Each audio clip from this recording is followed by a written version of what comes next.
Hello everyone, আজকে আপনাদের জন্য আবারও নিয়ে এসেছি একটি নতুন ডায়াগ্রাম। এর মাধ্যমে আপনারা জানতে পারবেন কিভাবে how to make motor start with on delete wiring diagram তৈরি করা হয়। চলুন দেখে নিই কিভাবে তৈরি করা হয়।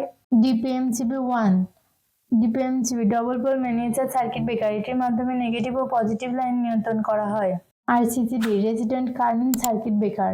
ডিপিএমসিবি 2 ডিপিএমসিবি 3 কন্ট্যাক্টর 1 ও 2। কন্ট্যাক্টর হলো ইলেক্ট্রোম্যাগনেটিক চালিত সুইচ, এটি মোটরের ক্ষেত্রে ব্যবহার করা হয়। DPMCB 4 start switch, stop switch.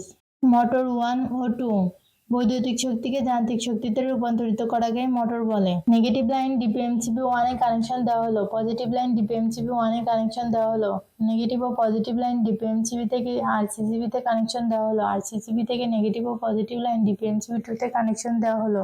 Negative line ডিপিএমসিবি 3 তে কানেকশন দেওয়া হলো। পজিটিভ লাইন ডিপিএমসিবি 3 তে কানেকশন দেওয়া হলো। নেগেটিভ লাইন ডিপিএমসিবি 2 থেকে কন্ডাক্টর 1 এ কানেকশন দেওয়া হলো। পজিটিভ লাইন ডিপিএমসিবি 2 থেকে কন্ডাক্টর 1 এ কানেকশন দেওয়া হলো। আউটপুট লাইন ডিপিএমসিবি 3 থেকে কন্ডাক্টর 2 তে কানেকশন দেওয়া হলো। আউটপুট লাইন ডিপিএমসিবি 3 থেকে কন্ডাক্টর 2 তে কানেকশন দেওয়া হলো। আউটপুট লাইন কন্ডাক্টর 1 থেকে স্টপ সুইচে কানেকশন দেওয়া হলো। স্টার্ট সুইচে কানেকশন দেওয়া হলো। আউটপুট লাইন কন্ডাক্টর 2 তে কানেকশন দেওয়া হলো। নেগেটিভ ও পজিটিভ লাইন ডিপিএমসিবি 4 এ কানেকশন দেওয়া হলো।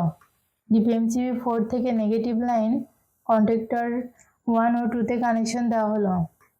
পজিটিভ লাইন ডিপিএমসিবি 4 থেকে স্টার্ট সুইচে কানেকশন দেওয়া হলো। আউটপুট লাইন কন্ডাক্টর 1 থেকে স্টপ সুইচে কানেকশন দেওয়া হলো। কন্ডাক্টর 1 থেকে পজিটিভ ও নেগেটিভ লাইন মোটরে কানেকশন দেওয়া হলো। কন্ডাক্টর 2 থেকে আউটপুট লাইন মোটরে কানেকশন দেওয়া হলো। আর্থিং লাইন মোটর 1 ও 2 তে কানেকশন দেওয়া হলো। এই ডায়াগ্রামটি পুরোপুরি সম্পূর্ণ হয়েছে। এভাবে আপনারা আপনাদের বাসাবাড়িতে তৈরি করতে পারবেন। ভিডিওটির সাথে থাকার জন্য ধন্যবাদ। ভিডিওটি ভালো লাগলে লাইক ও সাবস্ক্রাইব করবেন।